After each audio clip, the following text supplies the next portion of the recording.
আসসালামু আলাইকুম। আজকে আমরা ট্যাগ কোশ্চেনের ৫ নম্বর নিয়মটি দেখব। ট্যাগ কোশ্চেন আমরা এর আগে ২টি পর্বে দেখেছি। আজকে ৩ নম্বর পর্ব দেখব ইনশাআল্লাহ। আশা করি আজকেই শেষ পর্ব হবে ট্যাগ কোশ্চেনের। ইনশাআল্লাহ আমরা চেষ্টা করব। সো ট্যাগ কোশ্চেনের ৫ নম্বর রুলস দেখে নিব। Hardly, scarcely, seldom, rarely. অর্থাৎ এই শব্দগুলো থাকলে ট্যাগ কোশ্চেন অ্যাফার্মেটিভ হয়। এই শব্দগুলো থাকলে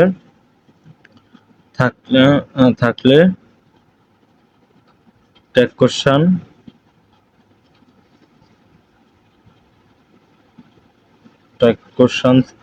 অ্যাফার্মেটিভ হবে। ট্যাগ কোশ্চেন অ্যাফার্মেটিভ হয়। ট্যাগ কোশ্চেন অ্যাফার্মেটিভ হয়। তার মানে কি দেখলাম আমরা? হার্ডলি, স্কারসিলি, সেলডম, রেয়ারলি থাকলে ট্যাগ কোশ্চেন কি হয়? অ্যাফার্মেটিভ হয়। এটা একটি গুরুত্বপূর্ণ রুলস। এগুলো আমাদের এসএসসি পরীক্ষার জন্য গুরুত্বপূর্ণ। তো আমরা একটা এক্সাম্পল দিব এখন। It's hardly rained. It's hardly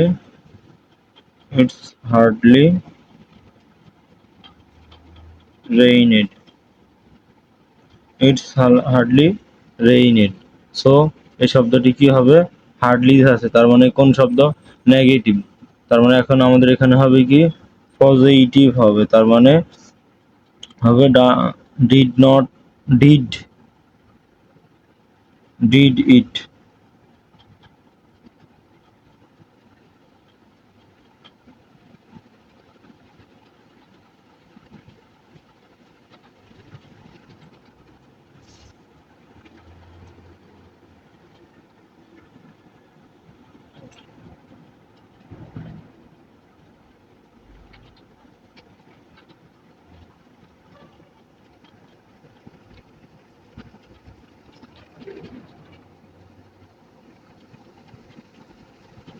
এটা হবে কি আমাদের? did it হবে। এরপরে তার মানে এই নিয়মটা আমরা দেখছি। এরপরে আমরা ৬ নম্বর একটি নিয়ম দেখব। ৬ নম্বর নিয়মটি হচ্ছে সাধারণত ইম্পারেটিভ সেন্টেন্সের ট্যাগ কোশ্চেনে উইল হয়। Will you. Imperative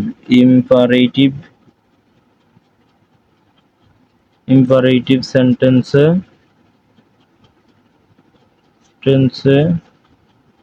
tag questions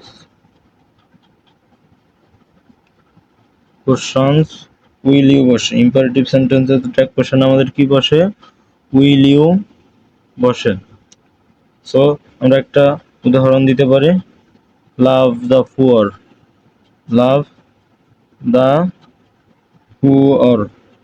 তো আমাদের এটার উত্তর কি হবে? Will you. ডিরেক্ট আমরা উইল ইউ বসাই দিব। সো ইম্পারেটিভ সেন্টেন্সের ক্ষেত্রে আমাদের কি বসে? ট্যাগ কোশ্চেনে উইল ইউ বসে। আমরা আরেকটা দেই, পাস দ্য সল্ট। তো এখন আমাদের ইম্পারেটিভ সেন্টেন্সের ট্যাগ কোশ্চেন কি হবে? এখানেও হবে উইল ইউ। কেন উইল ইউ বসেছে? এগুলো আমাদের ডিরেক্ট মুখস্থ রাখতে হবে। এটা আমাদের গুরুত্বপূর্ণ রুলস। ইম্পারেটিভ সেন্টেন্সে ট্যাগ কোশ্চেন আমাদের কি বসে? উইল ইউ বসে। Will you. এরপরে ৭ নম্বর নিয়মটা আমাদের দেখতে হবে। Let us. এটাও অনেক গুরুত্বপূর্ণ, very very important. Let us এভাবে লেট আস বা লেটস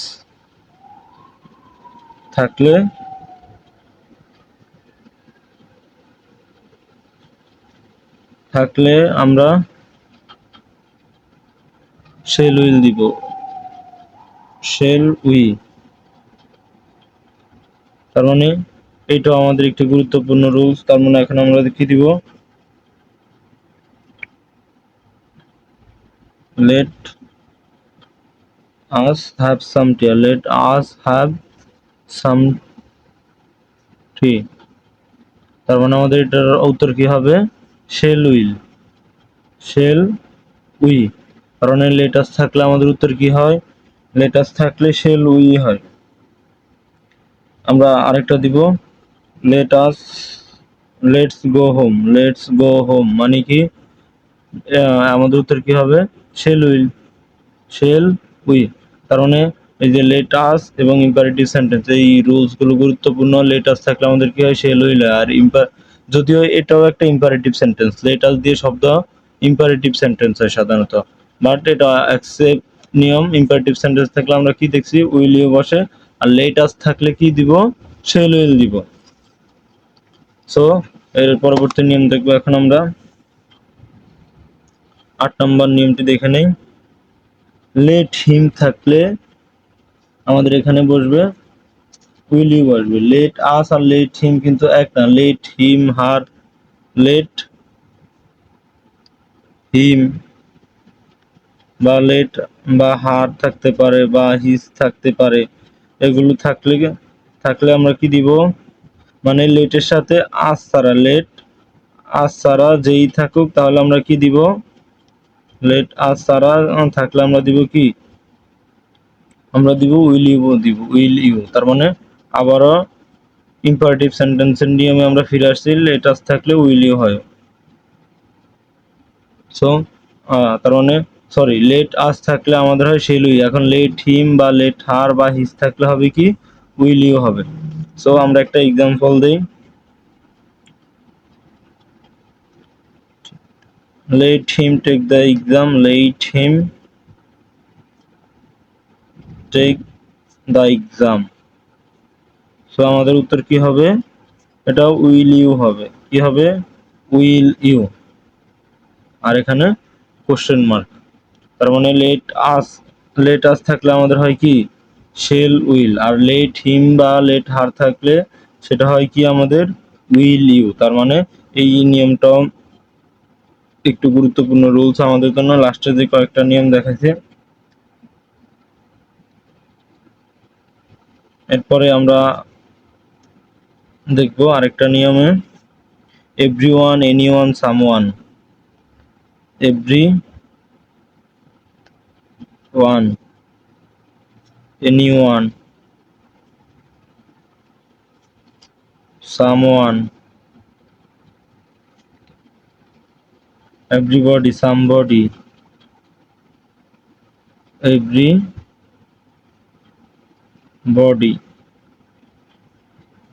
somebody,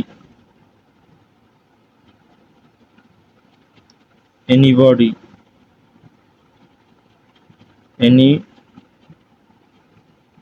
anybody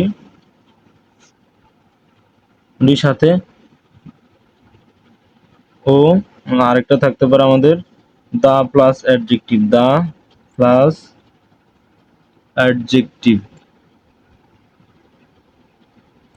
অ্যাডজেক্টিভ থাকলে আমরা সাবজেক্টে উইল দে নিব।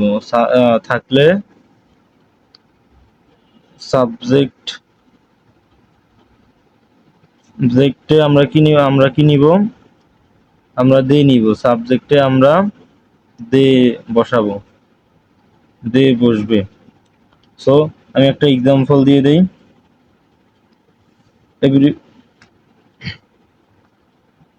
Every one should respect her, respect the teacher, the teacher, teachers. তার মানে আমাদের এটার উত্তর হবে কি, শুড আছে যেহেতু অক্সিলারি ভার্ব, তার মানে হবে কি, should not, should not they. They কেন বসছে আমাদের এখানে, কারণ এভরিওয়ান আছে। এভরিওয়ান থাকলে আমরা কি বসাবো, এভরিওয়ান, এই যে everyone, anyone, someone, everybody, somebody, anybody, এবং দা প্লাস অ্যাডজেক্টিভ থাকলে আমরা সাবজেক্ট হিসেবে সাবজেক্টে কোনটি বসাবো, দে বসাবো। তো এটাই হচ্ছে আমাদের ট্যাগ কোশ্চেনের নিয়ম। So আমরা একটু যতগুলো নিয়ম দেখাচ্ছি এখন থেকে সবগুলো নিয়ম একটু সামারাইজ করি একবারে। যেটা হচ্ছে আমাদের ট্যাগ কোশ্চেন। ট্যাগ কোশ্চেনস মানে হচ্ছে জুড়ে দেওয়া। ট্যাগ কোশ্চেনস কিভাবে থাকে? সাধারণত মূল সেন্টেন্সটি অপরিবর্তিত থাকে, অক্সিলারি ভার্বের সংক্ষিপ্ত রূপ হিসেবে ব্যবহৃত হয়। অ্যাফার্মেটিভ থাকলে আমাদের ট্যাগ কোশ্চেন নেগেটিভ করতে হয় এবং নেগেটিভ থাকলে সেটা অ্যাফার্মেটিভ করতে হয়। তো 1 নম্বর নিয়মটা আমরা একটু দেখাই দিই। অক্সিলারি ভার্ব থাকলে সেটি ট্যাগ কোশ্চেনের ভার্ব হবে। কি বলছি? অক্সিলারি ভার্ব থাকলে সেটি ট্যাগ কোশ্চেনের ভার্ব হবে। আমরা কয়েকটা এক্সাম্পল দিয়ে দিলাম। এরপরে 2 নম্বর নিয়ম কি? অক্সিলারি ভার্ব না থাকলে, প্রিন্সিপাল ভার্ব থাকলে তখন ডু, ডিড, ডাজ বসে এবং অ্যাফার্মেটিভ থাকলে সাথে নট বসে।